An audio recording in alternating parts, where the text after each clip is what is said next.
Hello viewers, আসসালামু আলাইকুম রহমতুল্লাহ বরকাত। এখন আমি কিছু রাজহাঁস নিয়ে কিছু কথা বলতে চাই। আসলে রাজহাঁস অনেকে কাছে লাভজনক হয়, অনেকের কাছে হয় না। এর কিছু কিছু কারণ আছে। এর কারণগুলো হলো, রাজহাঁস যারা আটকা জায়গায় খাবার দিয়ে যারা রাজহাঁস পালে, যারা ঘাস ছাড়া রাজহাঁস পালে, খাবার খেয়ে তাদের রাজহাঁসের ক্ষেত্রে লাভ হওয়াটা খুবই কম।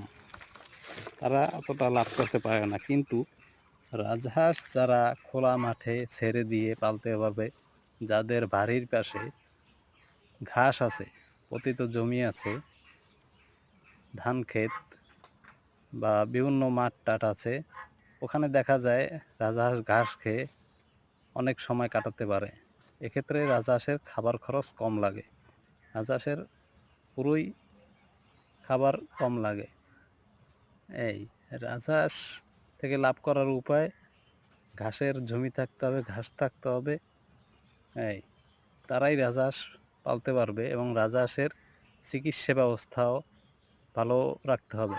চিকিৎসাটা লাগবে, রোগ প্রতিরোধ ক্ষমতা বাড়াইতে হবে ওদের, ওদের ট্রিটমেন্ট, ওদের যে যত ভ্যাকসিন আছে, যত রোগ বাড়াই হওয়ার যত সংখ্যা কমাতে পারবে, তারাই রাজহাঁস পালবে এবং রাজহাঁস থেকে তারা কিছুটা লাভ করতে পারবে। এছাড়া রাজহাঁস থেকে লাভ করার আশঙ্কা খুবই কম।